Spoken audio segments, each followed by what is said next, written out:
साथियों, रशिया के president Vladimir Putin का एक स्टेटमेंट पूरी दुनिया के अंदर एक नए वर्ल्ड ऑर्डर को डेवलप करने का संकेत दे रहा है। रिसेंटली जब वो एक समिट में थे और समिट में वहां पे जब उन्होंने अनाउंस किया या अपने बात के जवाब में कहा कि भाई हम इंडिया के साथ में और हमारे जो एक ऐसे पार्टनर्स हैं जिनके साथ में हमारे रिलेशंस बहुत अच्छे रहे हैं, उनके साथ में एक बिग डील हम करने वाले हैं। ये बिग डील क्या है, इंडिया के कॉन्टेक्स्ट में कैसे काम करेगी और उससे अमेरिका बेसिकली सकते में क्यों है और क्यों ये भारत के हित में है और भारत को इसके साथ में आगे बढ़ना चाहिए। एक डिटेल ट्रांसपेरेंट अनबायस्ड एनालिसिस आप सभी के लिए लेकर हाजिर हो चुका हूं मैं नीरज पारेख। आप सभी का स्वागत है Neeraj Parekh official YouTube channel पे। फर्स्ट टाइम है और अगर आपने चैनल अभी तक सब्सक्राइब नहीं किया है तो सब्सक्राइब करिए अभी for most updated truth inside and impactful content के लिए। मेरे दोस्तों, आज की इस खबर में बड़ा मजा आने वाला है, बहुत कुछ आप नया सीखने वाले हैं। तो सबसे पहले बात ये आती है कि ये न्यूज जो कवर की है बहुत सारे मीडिया प्लेटफॉर्म से कवर की है, लेकिन एक तरह से ऑथेंटिसिटी डेवलप होती है जब उसको ऑल इंडिया रेडियो ने भी कवर किया। AIR की न्यूज में हमने पढ़ा कि Russia India long term cooperation plan till 2030 to be finalize soon. और ये पुतिन साहब ने कहा है कि भारत और रशिया के जो दीर्घकालिक संबंधों को लेके हम प्लान करने वाले हैं वो बहुत जल्दी हम इसको एग्जीक्यूट कर देंगे, उस एग्रीमेंट पे हम आ जाएंगे। अब मेरे दोस्तों, ये कवर हुआ तो बहुत सारी मीडिया हाउसेस में और भी ये खबर गई। चाहे तो फिर आप फ्री जर्नल प्रेस जर्नल पे बात कर लीजिए, अमर उजाला ने, प्रेस ट्रस्ट ऑफ इंडिया ने, इसके अलावा आपके बिजनेस स्टैंडर्ड ने, आउटलुक बिजनेस ने। तो ये जो न्यूज कवर हुई इसका मतलब ये न्यूज की इंटेंसिटी तो बहुत जबरदस्त है। अब है तो हमें समझ लेना चाहिए एक बहुत आसान सीधे सरल तरीके से। साथियों, जिस समय पे व्लादिमीर पुतिन जो थे वो जो सेंट पीटर्सबर्ग इकोनॉमिक फोरम के अंदर जब अपनी बात कह रहे थे तब इन्होंने इस बात को हाईलाइट किया कि इंडिया के साथ में हम रिलेशंस को डेवलप करने वाले, बढ़ाने वाले हैं। आप इस बात को इस कॉन्टेक्स्ट में विशेष समझिए कि जिस समय पे आज की पूरी दुनिया के अंदर एक डिफरेंट टाइप की उथल पुथल मची हुई है, चाहे फिर वो यूरोप में देख लीजिए तो यूक्रेन और रशिया के बीच में है, जिसकी वजह से लगभग पूरे ही यूरोप में एक टेंशन का माहौल है। आप मिडिल ईस्ट के अंदर अगर आप आ जाएंगे तो आप इजराइल और ईरान के उस कॉन्फ्लिक्ट को देख सकते हैं, जिसके साथ साथ और कुछ दिन पहले भारत और पाकिस्तान का इशू चला। अफ्रीका के अंदर भी कुछ जगह के ऊपर छोटे मोटे कॉन्फ्लिक्ट्स बने हुए हैं। तो उस दौर में भारत का झुकाव किस तरफ होगा, बिकॉज भारत की जो फॉरेन पॉलिसी है वो रिसेंटली एक डिक्लाइनिंग फेज में गई है, जिसका परिणाम हमने बहुत जगह देखा है। अभी रिसेंटली जब हम थोड़े से स्ट्रेट हुए हैं अपनी बातों को लेकर कि भाई हम अमेरिका का इंटरवेंशन नहीं चाहते हैं और लाइक उस तरफ आसिफ मुनीर को बुला करके लंच करवाया जा रहा है, उसी बीच के अंदर ये स्टेटमेंट अब कुछ तो डायमेंशन चेंज करेगा। थोड़ा समझिए चीजों को मेरे दोस्तों। भारत और जो रशिया की फ्रेंडशिप है वो टेस्टेड है, एवरग्रीन है, लेकिन जब जब कुछ देखिए चेंजेस तो इंटरनेशनल रिलेशंस में आते हैं, जैसे नेशनल इंटरेस्ट चेंज होता है, जैसे हमारी गवर्नमेंट की, चाहे फिर वो रशियन साइड हो चाहे फिर वो इंडियन काउंटर पार्ट हो, जैसे आइडियोलॉजीज का फॉर्मेशन आएगा, जिस टाइप की आइडियोलॉजी विचारधारा सत्ता में होती है वो राष्ट्र हित को अपने हिसाब से परिभाषित करती है। लेकिन चाहे कोई पक्ष रहा हो विपक्ष रहा हो, भारत का रशिया से संबंध तो एक बहुत अच्छे रहे हैं। और भारत के रशिया के संबंधों के बीच में जब थोड़ा सा एक बर्फ जमने का दौर शुरू हुआ कि जैसे इंडिया ने अपना पैर जो है वो अमेरिका की तरफ बढ़ाने शुरू किए, तो चीजें थोड़ी सी अनबैलेंस हुई थी, जैसी पहले जिस अनुपात में बहुत बेहतर हुआ करती थी वो नहीं रही। तो अब जब इस चीजों के क्या मायने होंगे, जिस तरह से पाकिस्तान को गोद में खिलाने का काम अमेरिका कर रहा है, चाइना भी अच्छे से उसको फीड कर चुका है, अब चाइना भी थोड़ा दूरी बनाने की तैयारी में है। आप समझ रहे हैं इस बात को। अभी जिस तरीके से डोनाल्ड ट्रंप ने आसिफ मुनीर को बुलाया और आसिफ मुनीर को लंच पे बिठाया, क्या क्या खिलाया वो तो आपको सब पता है। तो उसके साथ में ये चीज तो तय हो गई थी कि रशिया और चाइना ने इसको एक डिफरेंट एंगल से देखा, बिकॉज पाकिस्तान की जमीन का यूज यदि अमेरिका ईरान के अगेंस्ट में करता है तो ऑब्वियस सी बात है कि ये एरिया के अंदर अनस्टेबिलिटी क्रिएट करने का और अमेरिका के इस पूरे के पूरे रीजन के अंदर अपने पावर को प्रदर्शित करने का एक प्रत्यक्ष मौका होगा, जो भारत भी नहीं चाहता, चाइना भी नहीं चाहता और रशिया तो किसी कीमत पे नहीं चाहता।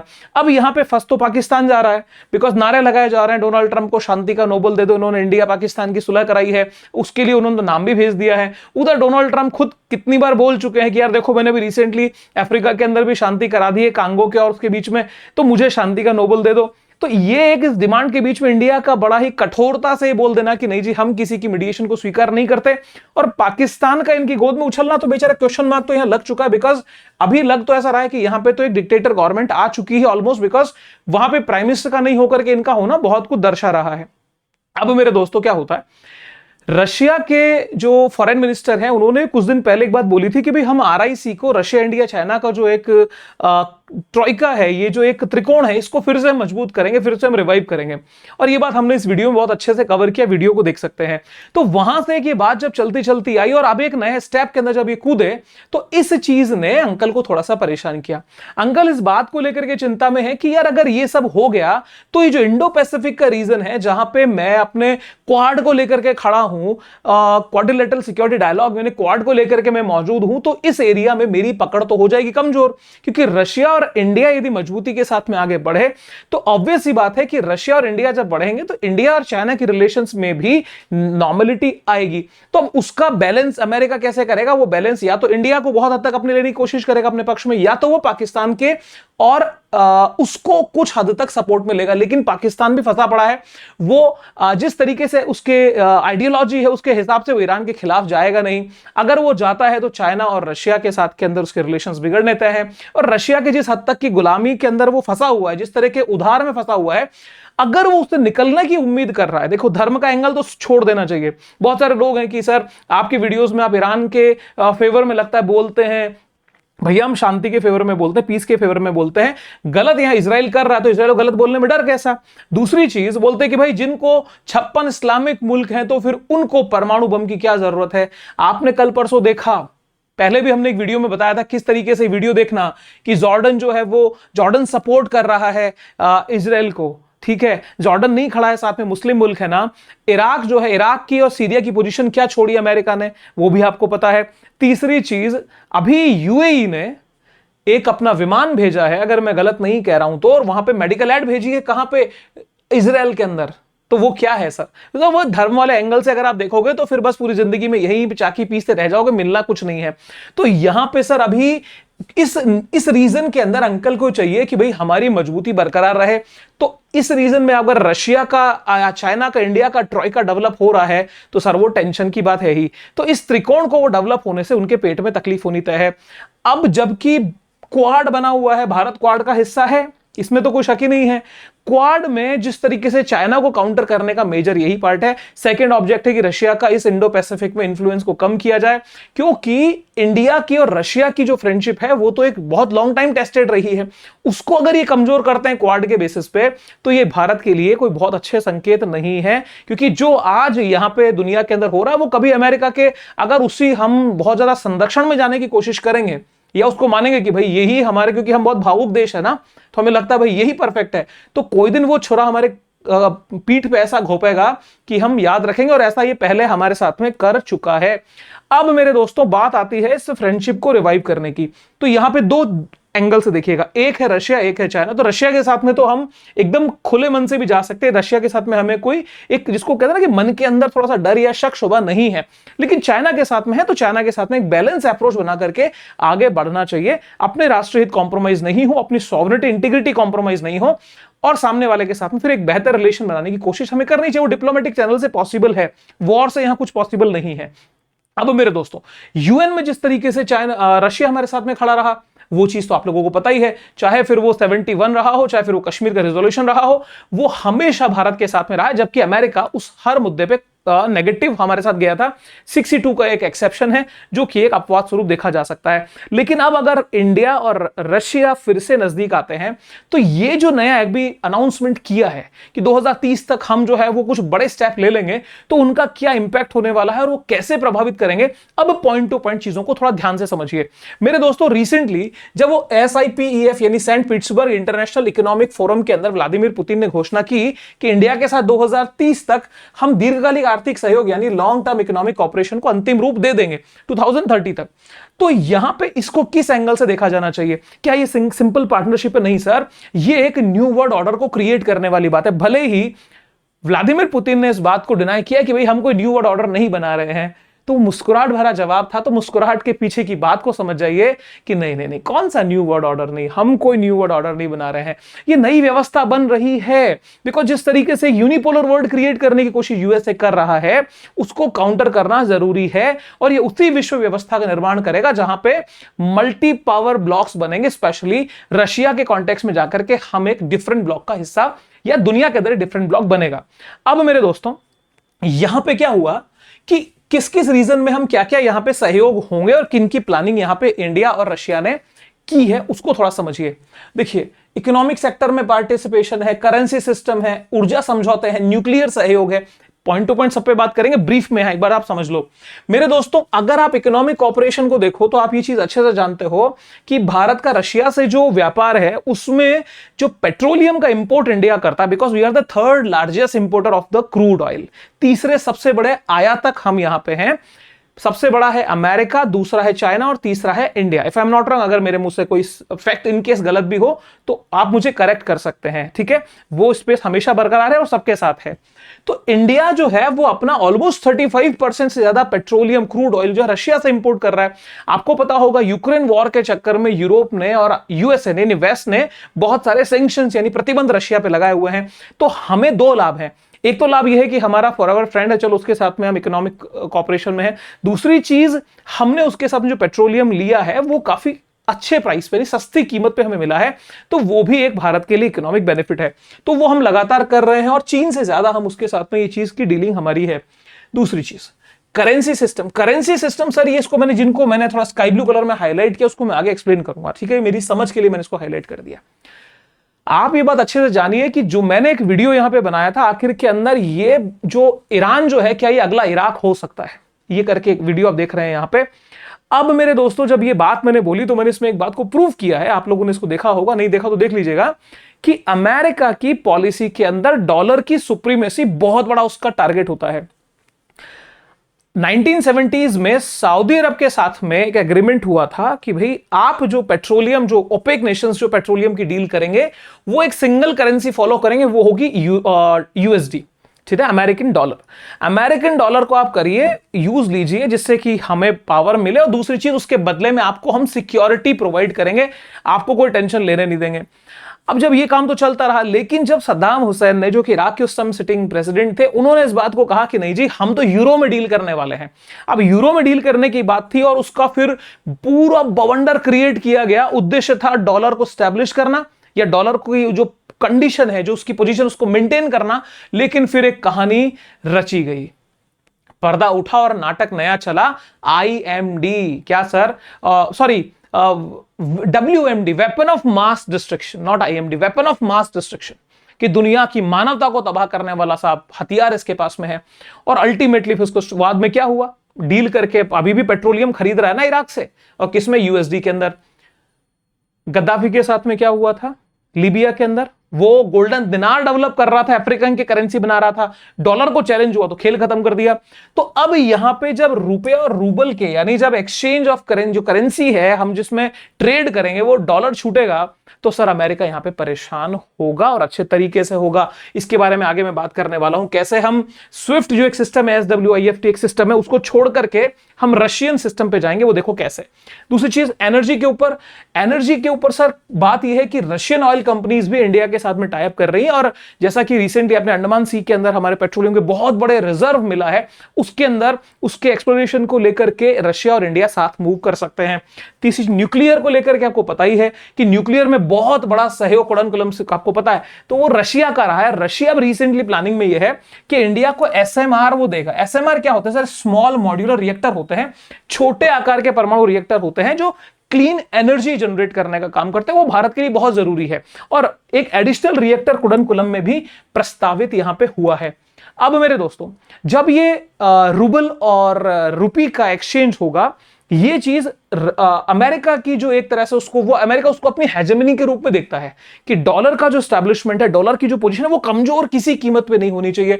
तो वो सर, मतलब आप समझिए, और बाकी देश जो इस कॉन्टेक्स्ट में आएंगे, वो भी जब अपनी ही करेंसी के अंदर डील करना शुरू करेंगे, तो डॉलर का जो एक प्रभाव पूरी दुनिया में है, वो कमजोर पड़ना तय है। और ये अमेरिका का सबसे बड़े चैलेंजेस में से एक है सर, ये कि वो डॉलर को कमजोर नहीं देख सकता, क्योंकि डॉलर ही है तो अमेरिका है। आप इस लाइन को समझ लीजिए, डॉलर छोड़ना शुरू किया लोगों ने तो अमेरिका नहीं रहेगा, ये गारंटी है। अब सर इसके बाद में यहां पर डिफेंस के अंदर, हमारे डिफेंस के अंदर SU-57 स्टिल टेक्निक वाला 5th जनरेशन एयरक्राफ्ट की बात हो रही है। अमेरिका कह रहा है कि साहब हमारे से आप डील करिए। आपको पता होना चाहिए डिफेंस का बहुत बड़ा मार्केट अमेरिका लिए बैठा है और अमेरिका की इंडस्ट्री, उसकी जो इकोनॉमी में डिफेंस मैन्युफैक्चरिंग का बहुत बड़ा रोल है। अब यहां पे बात यह आती है कि जिस सेकंड पे भारत ने अपना एयर डिफेंस सिस्टम लेने की प्लानिंग की और एयर डिफेंस सिस्टम जो हमने रशिया से परचेज किया S-400, तो अमेरिका बड़ा नाराज हुआ था सर इस मैटर पे। उसके बाद के अंदर जब हमने फाइटर जेट्स लेने थे तो हम राफेल के साथ गए थे। अब उस टाइम भी अमेरिका को था भाई हमारा जो है वो फाइटर जेट लिया जाए। अब यहां क्या हो रहा है कि हम SU-57 की तरफ मूव कर रहे हैं बिकॉज चाइना से 5th जनरेशन एयरक्राफ्ट जो है वो पाकिस्तान की डील उनकी हो चुकी है। भारत उसमें एक कदम अभी पीछे है, लेकिन बहुत हम आगे कंफर्मली ले लेंगे। हाइपरसोनिक मिसाइल सिस्टम, आवाज से 5 गुना तेज चलने वाली मिसाइलें, ब्रह्मोस 2, AI पे बेस्ड हमें टेक्नोलॉजीज में हम काम कर रहे हैं। साथियों ये बहुत काम की चीज है, ध्यान सुनना सर। व्यापार मार्ग, इसको मैं आगे पूरा मैप के साथ में एक्सप्लेन कर रहा हूं। आपको पता होगा कि बेल्ट रोड इनिशिएटिव से चाइना ने पूरे एरिया को एक तरह से अपने अधीन करने की कोशिश की है। वो उसका एक डिप्लोमेसी का पार्ट है। वो किसी पे अटैक कर नहीं रहा, वो इंफ्रास्ट्रक्चर डेवलप कर रहा है, लोगों को अपनी तरफ कर रहा है। तो उससे भारत के पास में क्या विकल्प बचता है? भारत को कुछ अल्टरनेट देना पड़ेगा, खुद के लिए भी और औरों के लिए भी। तो यहां पे चेन्नई व्लादिवोस्टॉक समुद्री कॉरिडोर की जो बनाने की बात है कि भारत का सीधा रशिया से समुद्री मार्ग से कनेक्शन हो, जिसमें ना तो यूरोप की जरूरत पड़े ना चाइना की जरूरत पड़े, तो एक ये डायरेक्ट चैनल हम डेवलप करना चाह रहे हैं। वो उसके बाद में INSTC, international north south transport corridor, इसका मैं मैप दिखाने वाला हूं। भारत, ईरान, अजरबैजान होते हुए रशिया और मिडिल एशिया तक सीधा पहुंच डेवलप करने का ये रास्ता है, जो कि जिसको हम बेल्ट रोड इनिशिएटिव कहते हैं, जो सिल्क रूट को डेवलप करने का हम चाइना कर रहा है, उसका ये अल्टरनेट है। तो इसमें भी हमारे को ये रशिया से हेल्प हो रही है। डॉलर की निर्भरता ऑब्वियसली का मैंने बताया था कि जो स्विफ्ट सिस्टम होता है, society for world wide interbank finance telecommunications, इसको हम अब छोड़ रहे हैं। एक तरह से पैसे के लेन देन की एक टेक्नोलॉजी है, उसकी बजाय हम MIR पे आ रहे हैं, जो कि रशिया का कार्ड पेमेंट नेटवर्क है। तो ये भी एक बड़ा शिफ्ट है सर, क्योंकि हम जिन चीजों के ऊपर अमेरिका पे निर्भर हैं, अगर वो बड़ी बड़ी चीजें रशिया की तरफ शिफ्ट होंगी तो सर क्या बात होगी? अंकल को अच्छा लगेगा क्या? अंकल इस बात से खुश तो नहीं होंगे, क्योंकि जिन चीजों को धीरे धीरे वो अमेरिका की तरफ लेके गए, फिर वो चाहे जॉर्ज बुश रहे हो, चाहे फिर वो ओबामा रहे हो, चाहे बाइडेन रहे हो, चाहे फिर वो ट्रंप रहे हो, अब उन चीजों का एक तरह से फिर से या नए सिरे से रशिया के साथ में शुरू होना थोड़ा सा उनके लिए प्रॉब्लम करेगा। अब इंटरनेशनल रेफरेंस में सर इंपॉर्टेंट बात यह है कि जिस तरह से G7 और नाटो जो एक डेवलप हुआ, G7 के अंदर आपने देखा बहुत टाइम तक इनविटेशन का नहीं आना भारत के लिए, और ये बड़ा एक तरह से आप सुनो सर, ये चीजें मैनेज हुई हैं।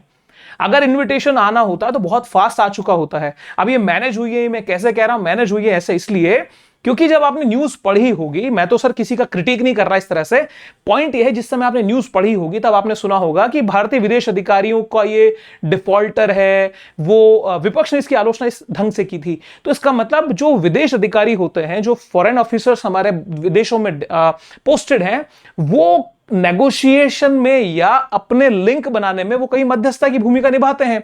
तो इस इनविटेशन जो हमें G7 का मिला, भले ही थोड़ा लेट मिला, लेकिन मिला तो सही, खैर ठीक है, उसके लिए बधाई के पात्र हैं।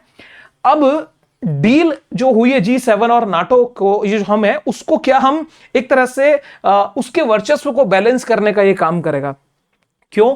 क्योंकि ये जो एग्रीमेंट है ना, ये जो डील होने वाली है, ये लिमिटेड नहीं है, ये स्ट्रेटेजिक भी है, ये इकोनॉमिक भी है, ये आपकी डिप्लोमेटिक भी है। हर एंगल पे हम जुड़ने का काम करेंगे, 360 डिग्री का ये कोलैबोरेशन होगा। ये वन साइडेड लीनियर नहीं है, एकांगी नहीं है, ठीक है सर। तो बहुत सारे पक्ष शामिल होंगे, तो ये मामला है। अब थोड़ा नोटिस करिए सर, जिसकी हम पहले बात कर रहे थे, अभी करंटली क्या है सर, प्रेजेंट में मुंबई पोर्ट से शुरू होकर के हम यहां से और रशिया तक जाते हैं सर, ठीक है सर।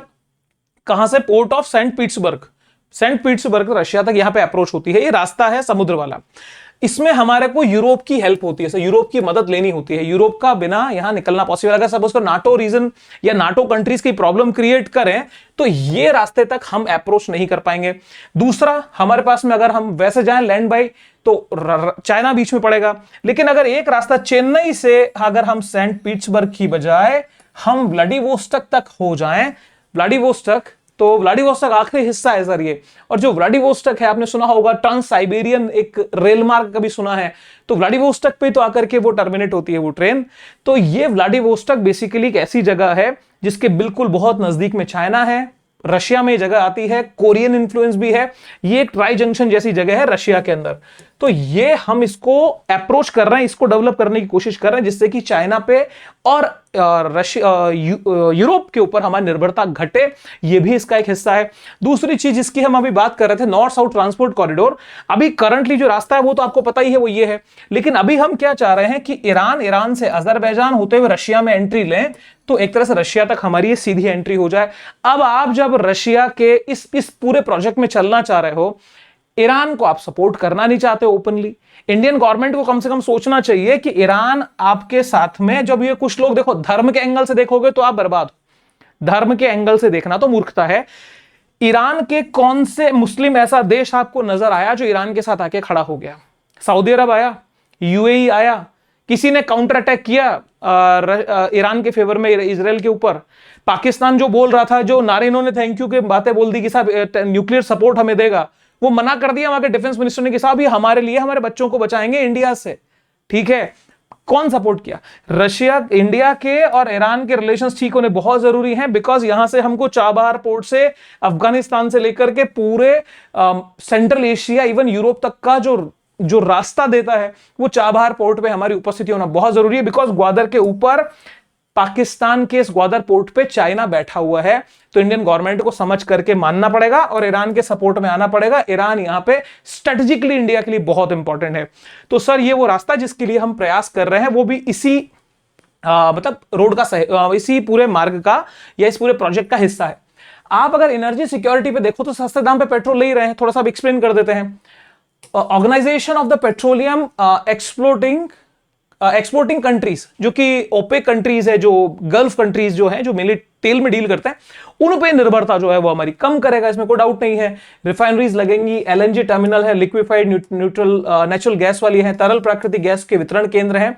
तो कुल मिलाकर के इसका नतीजा क्या होगा? जब हम एनर्जी सेक्टर में हम डील कर रहे हैं या जो एग्रीमेंट होता है, तो सर भारत को मूल्य नियंत्रित यानी सस्ती ऊर्जा सुरक्षा और डॉलर आधारित तेल व्यापार से मुक्ति मिलेगी। यह अमेरिका और यूरोप के आर्थिक प्रभाव को चुनौती देता है, मतलब उसको बैलेंस करता है। वो बहुत जरूरी है सर, क्योंकि वो बैलेंस हमने इंडिया ने इन दिनों में खो दिया है। न्यूक्लियर के ऊपर आप आ जाओ तो sir civil plus strategic nuclear diplomacy है सर। ये स्मॉल मॉड्यूलर रिएक्टर्स हमको मिलने वाले हैं, तो बहुत तरीके से हमारे को यहां पे हेल्प होगी। रीजन क्या है? क्लीन एनर्जी और जो कि मिलिट्री पर्पस के लिए भी दोनों के टाइप्स हो सकते हैं और आगे दोनों देश बढ़ सकते हैं। तो न्यूक्लियर टेक्नोलॉजी हब इंडिया बन सकता है। नेट जीरो टारगेट जो 2070 तक का इंडिया का है कि 2070 तक हम क्लीन एनर्जी पे जाएंगे, तो वो न्यूक्लियर से पॉसिबल है, तो उस रास्ते पे देश बढ़ेगा। अब सर डिफेंस के अंदर जो सबसे बड़ी बात आ रही है SU-57, बिकॉज अमेरिका जो है वो अपना F-35 लेकर के खड़ा है कि साहब हमसे परचेस करिए। तो भारत के लिए विश्वसनीय रशिया है, तो ये डील के अंदर ये भी होता है। 5th जनरेशन फाइटर जेट का ऑफर ऑलरेडी इंडिया के पास में आ चुका है, बिकॉज रशिया जो है वो भरोसेमंद उत्पादन साझेदार भारत का रहा है। इसके साथ में सर रास्ते वाला जो कहानी है, जो जियो इकोनॉमिक कॉरिडोर डेवलप करने की बात है कि हम यहां से इस रास्ते से अगर चेन्नई से हम व्लादिवोस्टॉक तक का रास्ता तय करते हैं, तो ये कॉरिडोर हमें चाइना पे डिपेंडेंसी कम कर देगा, यूरोप पे कम करेगा।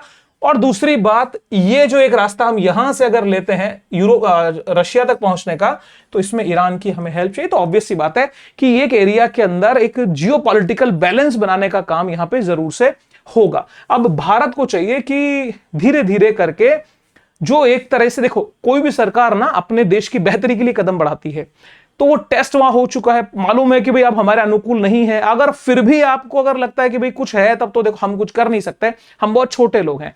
सिंपल फैक्ट्स का एक एनालिसिस करके ये जरूर कह सकते हैं कि अब भी अगर वेस्ट की गोद में इंडिया खेलना चाहता है, तो वो देश को घाटे में देने के अलावा, लॉन्ग टर्म के लॉसेस के अलावा देश को कुछ मिलने वाला नहीं है। ये एकदम सीधी सरल बात है। आप एग्री कर रहे हैं मेरी इस बात से तो मुझे बताओ, बिकॉज ये वीडियो देखना, अमेरिका किस देश का सगा हुआ है? किसी का नहीं। प्रूफ तो यही है। और अपने लालच के अलावा कभी सर उसने बोलते ना कि फ्रेंड्स ऑफ बेनिफिट हैं सर, दोस्ती की है तो लाभ के लिए की है। तो अंकल के सामने सर चुनौती ये खड़ी हो चुकी है। अंकल परेशान तो यूं है कि इनको नोबेल प्राइज नहीं मिल रहा। अब अंकल को नोबेल प्राइज नहीं मिल रहा, दूसरी बात में रशिया कह रहा है साहब हमारा ऐसा एग्रीमेंट इंडिया को खोकर के वो पूरा इंडो पैसिफिक में इसका है कौन? जापान को। इंडिया की तुलना में ऑस्ट्रेलिया और जापान की कोई बहुत मजबूत स्थिति नहीं है। अब यूएसए को यहां पे रहना है तो इंडिया उसके लिए मजबूत है। इंडिया धीरे धीरे उसके हाथ से फिसलेगा, बिकॉज बहुत ज्यादा रेत हाथ में पकड़ लिया था ना मजबूती से, तो वो हाथ से उसका छूटना तय होता है।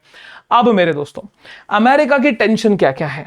अमेरिका बहुत सारे एंगल पे सोच रहा है। पहली चीज, क्वाड को लेके वो चिंता में है कि भाई रशिया के साथ में अगर जुड़ गया तो क्वाड के लिए इंडिया कितना ज्यादा कमिटेड रहेगा, उसको डाउट होना तय है। दूसरी चीज, ये CAATSA यानी countering America's adversaries through sanctions act, मतलब अमेरिकी प्रतिबंध कानून जो है वो बहुत सारे, क्योंकि ये तो क्या खुद को सरपंच समझते हैं अंकल, तो इनको लगता है दुनिया के ऊपर जो सैंक्शंस है वो हम लगा सकते हैं, दुनिया के लिए कानून बना देते हैं। तो रूस से यदि हथियार भारत खरीदेगा तो अमेरिका भारत पर प्रतिबंध सर फिर लगाने की ये विचार कर सकता है, लेकिन उससे तो परवाह करने जैसी बात है नहीं।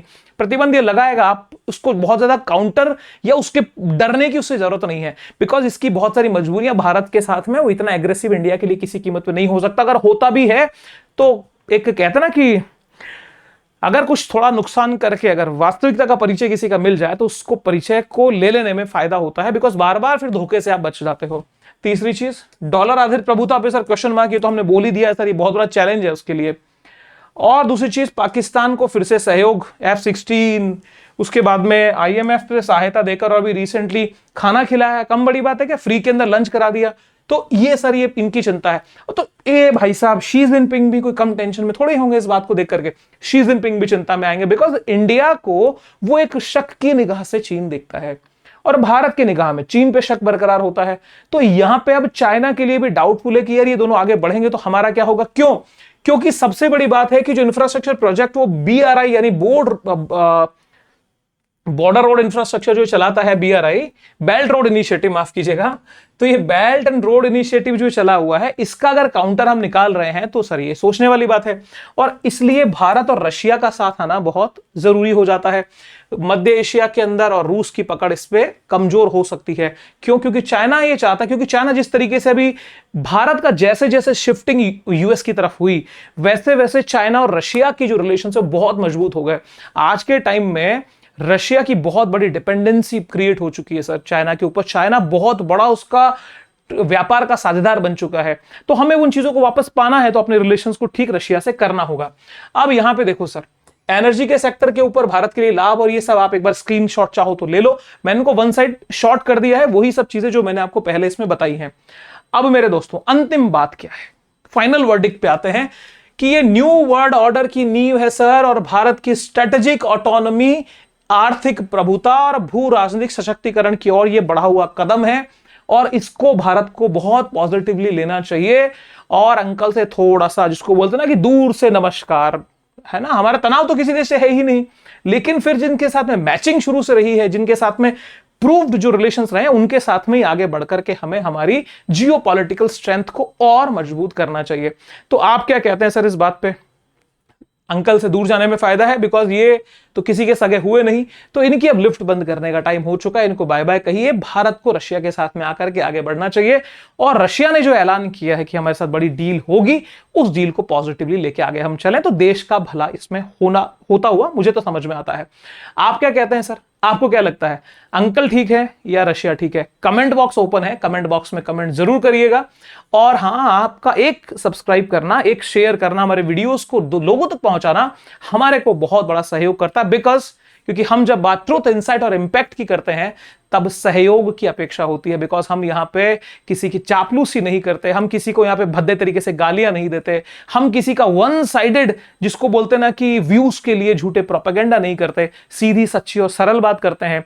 हमें पता है हमारी गति धीमी होगी लेकिन बहुत मजबूत होगी। आपका सहयोग चाहिए, सहयोग कीजिएगा, like, subscribe and share. Thank you very much, wish you very happy learning. फिर से मिलूंगा आप लोगों के साथ में कल इसी चैनल पे एक नई वीडियो के साथ में। और हाँ, एक छोटा सा रिक्वेस्ट मेरी और है, आप अगर जवाब दे पाएं तो यदि आप चाहें तो हम इंटरनेशनल पॉलिटिक्स के साथ साथ में डोमेस्टिक पॉलिटिक्स यानी इंडियन पॉलिटिक्स पे भी ऐसे ही अनबायस्ड वीडियोस बनाएंगे। यदि आप कमेंट करें और आप यदि कहें सर हाँ होना चाहिए, तो प्लीज मुझे टॉपिक जरूर शेयर कीजिएगा। बहुत जो मैक्सिमम टॉपिक्स होंगे उनमें से हम सेलेक्ट करेंगे और हमें आइडिया भी लग जाएगा कि हमारी ऑडियंस हमसे क्या चाहती है। चलिए sir, thank you very much, wish you very happy learning, see you soon again, जय हिंद, बाय बाय।